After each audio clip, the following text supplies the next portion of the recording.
আসসালামু আলাইকুম, তোমাদের সবাইকে স্বাগতম আজকের অ্যাডমিশন ইংলিশের আরেকটা ক্লাসে। আজকে থেকে আমরা হচ্ছে অ্যাডমিশন ইংলিশের একদম বেসিক থেকে কোন জিনিসগুলা, গ্রামারের কোন জিনিসগুলা পড়তে হবে, কোথা থেকে পড়তে হবে, এই জিনিসগুলো শিখব। এবং ক্লাসের শেষের ভাগে আমরা হচ্ছে ভোকাবুলারির জন্য কিছু সেগমেন্ট রাখব। তো চলো শুরু করি। সর্বপ্রথমেই তোমাদের যে জিনিসটা জানতে হবে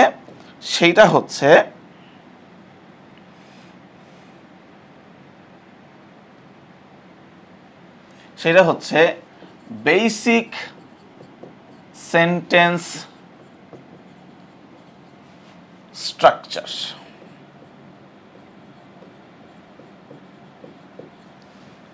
বেসিক সেন্টেন্স স্ট্রাকচার তার মানে একটা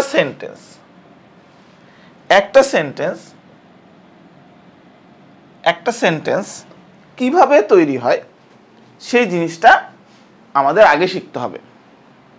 ওকে, একদম ফান্ডামেন্টাল জিনিস। ওকে, আমাদের শিখতে হবে।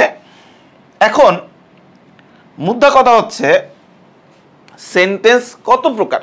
আমরা কিন্তু সেন্টেন্সকে দুই ভাবে পড়তে পারি, যে অর্থগত দিক থেকে সেন্টেন্স কত প্রকার আর গঠনগত দিক থেকে সেন্টেন্স কত প্রকার। তো আমরা যেহেতু গঠন নিয়ে কথা বলতেছি তাহলে গঠনগত দিক থেকে আমাদের জানতে হবে সেন্টেন্স কত প্রকার। গঠনগত দিক থেকে এটা কিন্তু তোমরা এইচএসসি তে পর্যন্ত পড়ে আসছো। গঠনগত দিক থেকে সেন্টেন্স তিন প্রকার। একটা হচ্ছে সিম্পল, হ্যাঁ, আরেকটা হচ্ছে কি, আরেকটা হচ্ছে কমপ্লেক্স, ঠিক না, আরেকটা হচ্ছে কি কম্পাউন্ড, ঠিক না। Simple sentence, complex sentence, compound sentence. এখন আমাদের জানতে হবে যে অ্যাকচুয়ালি সিম্পল সেন্টেন্সের স্ট্রাকচারটা কি। সিম্পল সেন্টেন্সের স্ট্রাকচারটা কি। সিম্পল সেন্টেন্স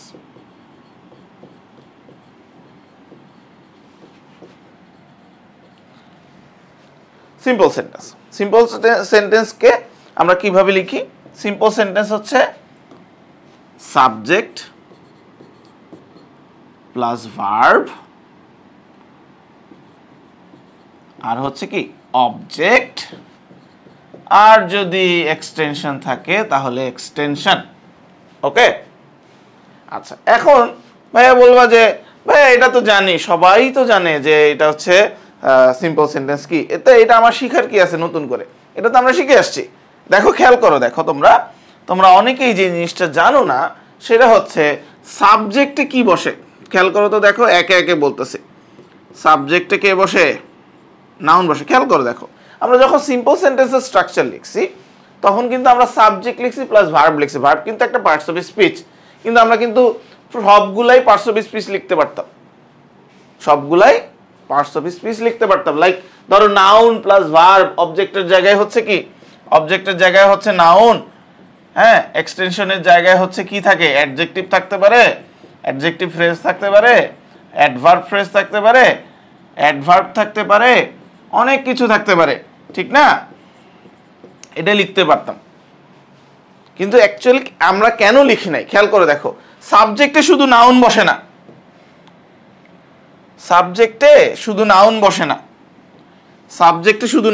নাউন ছাড়া অন্য অনেক কিছু বসে। সেই জিনিসটাই শিখবো আজকে। খেয়াল করে দেখো, অবজেক্টে শুধু নাউন বসে না, নাউন ছাড়া অন্য অনেক কিছু বসে, ঠিক আছে। খেয়াল করে দেখো, সাবজেক্টে এমন একটা জিনিস বসবে যেটা হচ্ছে নাউনের কাজ করে। তো নাউনের কাজ করে, ঠিক না। নাউনের কাজ করে আর কে? প্রোনাউন বসতে পারে, ঠিক না। আর কি কাজ করে নাউনের? নাউন ফ্রেজ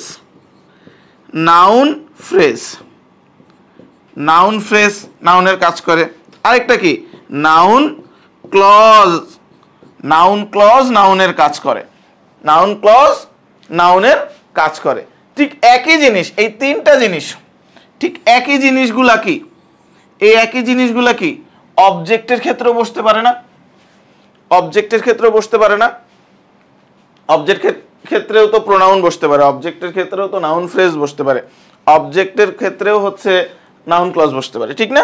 কারণ কি, এই যে অবজেক্টে বসবে নাউন, এই নাউনের কাজ করে এমন যা কিছু আছে দুনিয়াতে সবই হচ্ছে অবজেক্টের আকারে বসতে পারে। এখন চলো আমরা কয়েকটা এক্সাম্পল শিখি। ধরো আমি লিখলাম একদম বেসিক একটা সেন্টেন্স লিখলাম, রহিম ইটস রাইস। ঠিক আছে, এক্সটেনশন একটা অ্যাড করতে পারি, একটা মডিফায়ার অ্যাড করতে পারি। ধরো রেগুলারলি, রেগুলারলি একটা অ্যাডভার্ব বসাই দিলাম।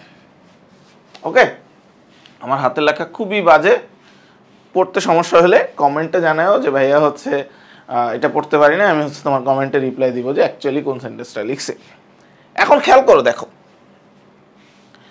খেয়াল করে দেখো, আমি কিন্তু রহিমের জায়গায় প্রোনাউন ইউজ করে হি ইটস ইট রেগুলারলি দিতে পারতাম,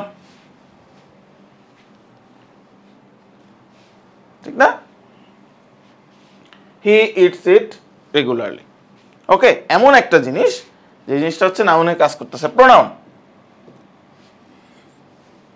প্রোনাউন। ঠিক আছে, এই যে প্রোনাউন, বোঝা গেছে?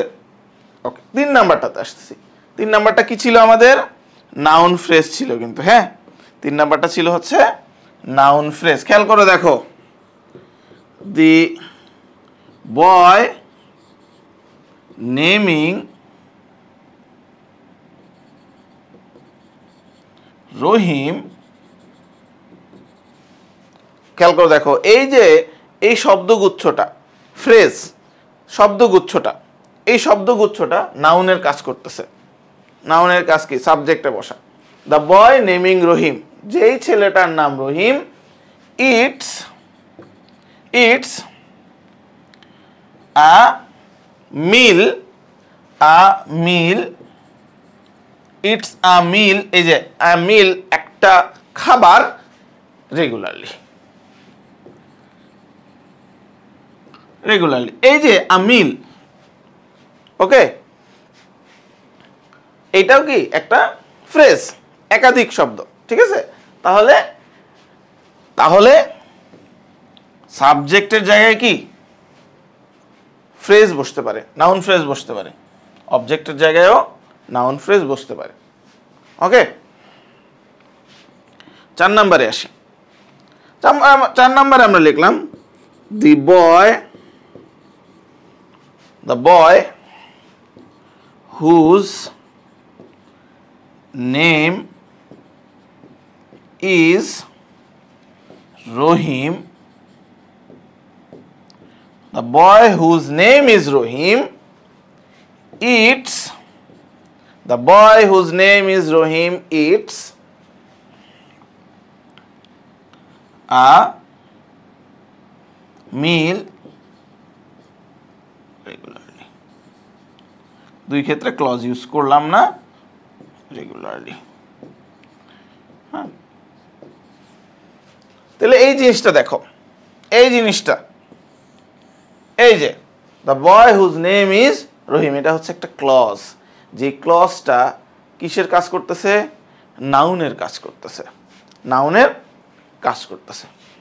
অথবা এটাকে আমরা ওইভাবে লিখতে পারতাম, দ্যাট দ্য বয়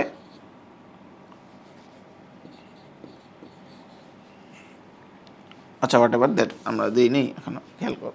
তো এই যে এই ক্লজটা, এই ক্লজটা যে নাউনের কাজ করছে, নাউনের জায়গায় বসছে, সাবজেক্টের জায়গায় বসছে, এই ক্লজটা হচ্ছে একটা নাউন ক্লজ।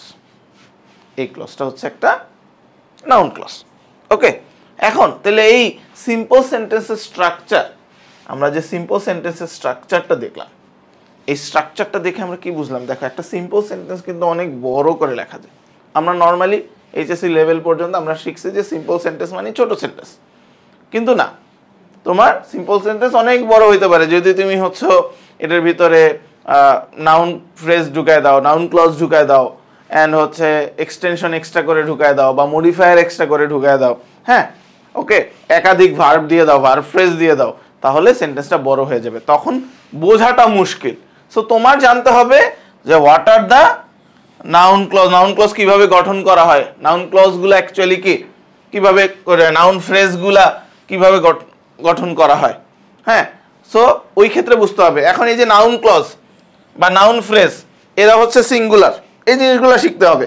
আমাদের এই ক্লাসগুলোতে আমরা চেষ্টা করব যে একদম বেসিক লেভেল থেকে শুরু করে আমরা এই জিনিসগুলো যাতে শিখতে পারি, এবং পরীক্ষার হলে যখন কোয়েশ্চেন দেখব তখন যাতে এত বড় সেন্টেন্স দেখেও আমরা খুব সহজেই বুঝে যাই যে সাবজেক্ট কোনটা। একটা সেন্টেন্সের আমরা যদি খুব ইজিলি সাবজেক্ট ধরতে পারি তাহলে ওই সেন্টেন্সের গ্রামাটিক্যাল মিস্টেকটা খুব ইজিলি আমরা ধরতে পারবো। ওকে, সো আজকে শিখলাম যে সিম্পল সেন্টেন্সের স্ট্রাকচারটা কি। আজকে শিখলাম সিম্পল সেন্টেন্সের স্ট্রাকচার। আজকে আরও কিছু জিনিস শেখার কথা, সেটা হচ্ছে প্রতি ক্লাসে আমরা কয়েকটা ভোকাবুলারি শিখব। প্রত্যেকটা ক্লাসে আমরা কয়েকটা করে ভোকাবুলারি শিখব। এই ভোকাবুলারিগুলো কিন্তু আমাদের অ্যাডমিশন টেস্টের জন্য খুবই গুরুত্বপূর্ণ।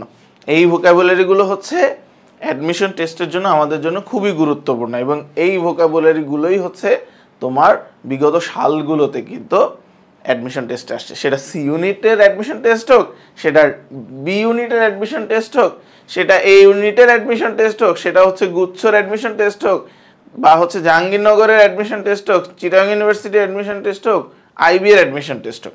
তো এই ভোকাবুলারিগুলো আমাদের শিখতে হবে। তো চলো আমরা ভোকাবুলারি শিখি। ভোকাবুলারি শিখি। আজকের ফার্স্ট ভোকাবুলারি, আজকের ফার্স্ট ভোকাবুলারি হচ্ছে অ্যাবাশ। এই ভোকাবুলারিগুলো কিন্তু আমি কালেক্ট করেছি যাতে করে এই ইম্পর্টেন্ট ভোকাবুলারিগুলো হচ্ছে আমার কালেকশনে ছিল, যে জিনিসগুলো হচ্ছে আমি থ্রু আউট দ্য ইয়ার্স স্টুডেন্টদেরকে অফলাইনে পড়িয়েছি এবং তারা এই ভোকাবুলারি পড়ে কিন্তু হচ্ছে পরীক্ষায় কমন পেয়েছে। সো আমি চাই যে তোমরাও হচ্ছে এই ক্লাসগুলো দেখে, তোমরা যারা ক্লাসগুলো দেখতেছো তারাও হচ্ছে পরীক্ষার হলে গিয়ে এই ভোকাবুলারিগুলো কমন পাও এবং এগুলো কাজে লাগাইতে পারো।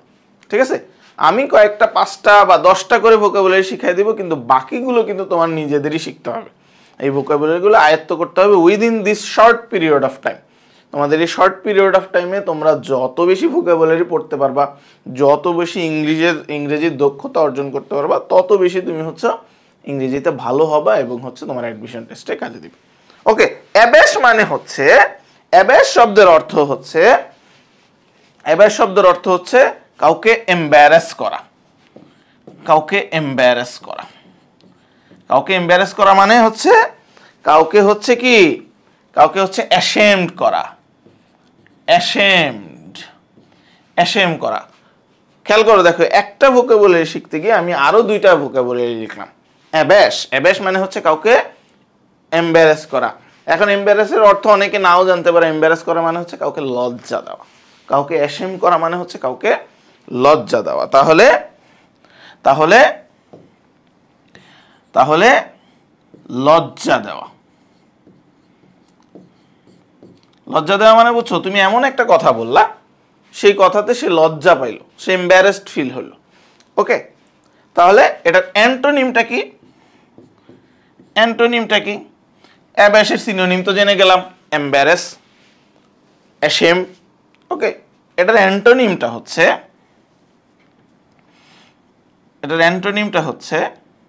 আনঅ্যাবাশ।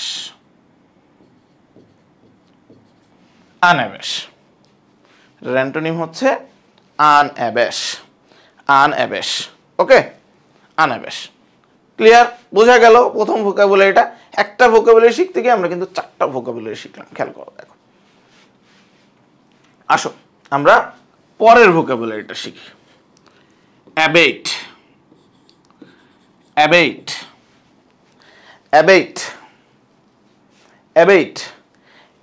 মানে হচ্ছে কোনো কিছু সাবসাইড করা। অ্যাবেট মানে হচ্ছে কোনো কিছু সাবসাইড করা, কোনো কিছু লেসেন করা।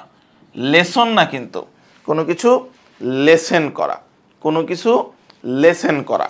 কমানো, কোনো কিছু কমানো।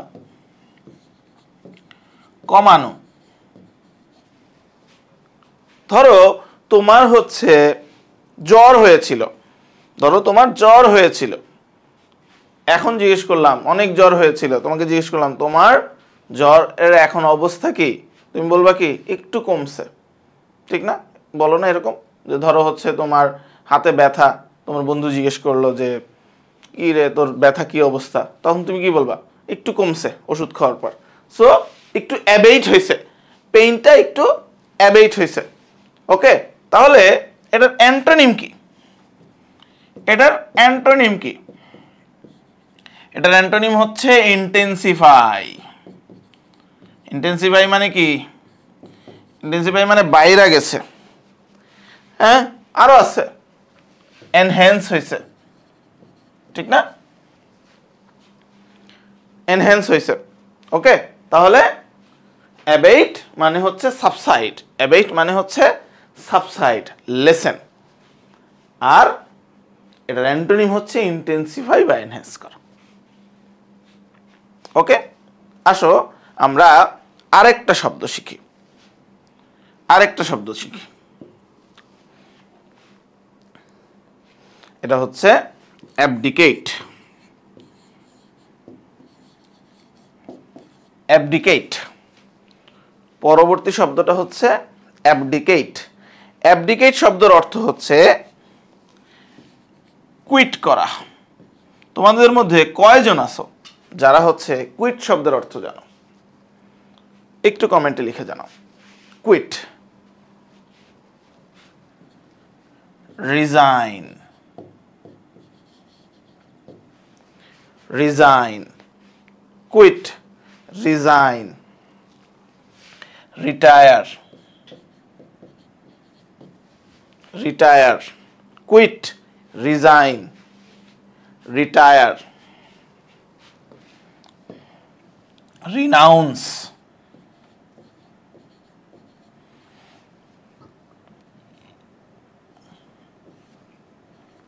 রিনাউন্স, রিনাউন্স মানে কি? এই শব্দগুলোর অর্থ কি? এই শব্দগুলোর অর্থ হচ্ছে রিটায়ার করা মানে কি, কুইট করা মানে কি? ছেড়ে দেওয়া, পদ থেকে সরে দাঁড়ানো, ঠিক আছে? পদ থেকে সরে দাঁড়ানো।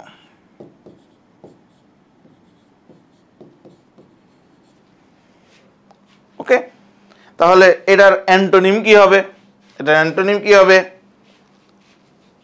অ্যান্টোনিম কি হবে? অবশ্যই সরে যাওয়া না, অ্যাকসেপ্ট করা। অবশ্যই সরে যাওয়া না, অ্যাকসেপ্ট করা।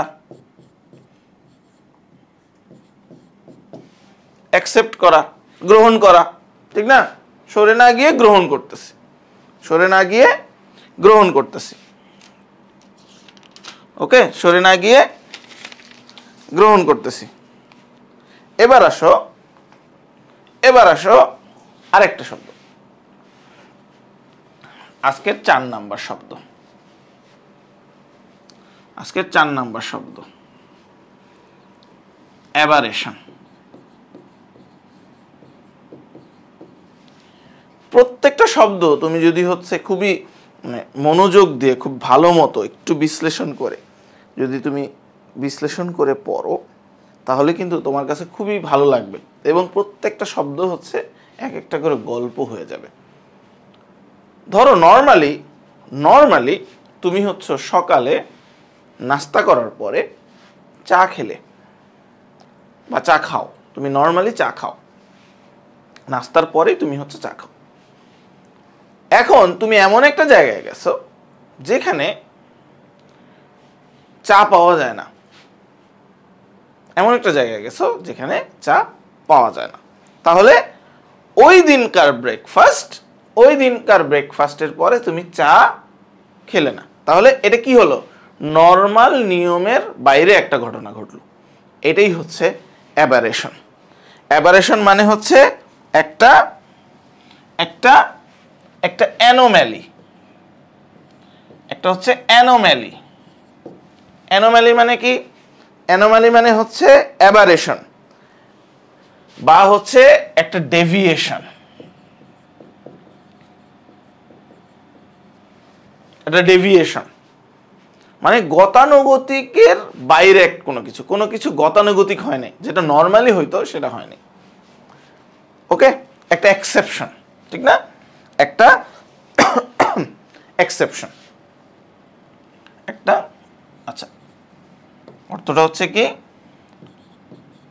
গতানুগতিক না, এটা গতানুগতিক না, ঠিক আছে?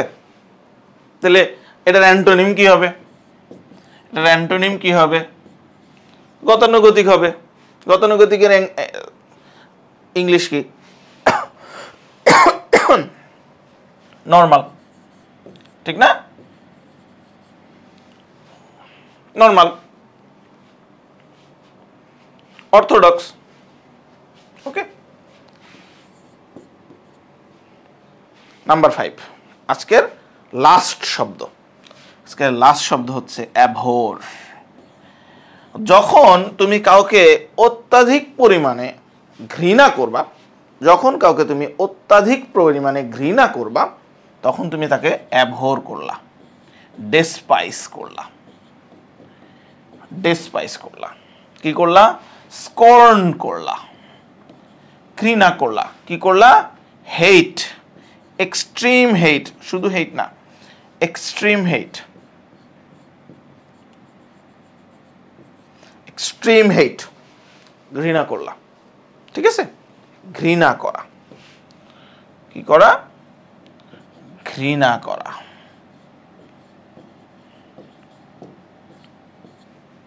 ওকে, ঘৃণা করা। এটার অ্যান্টোনিম কি? এটার অ্যান্টোনিম কি? অবশ্যই ঘৃণার বিপরীত কি? কাউকে অ্যাডমায়ার করা, কাউকে লাভ করা, কাউকে রেসপেক্ট করা, ঠিক আছে? বোঝা গেল?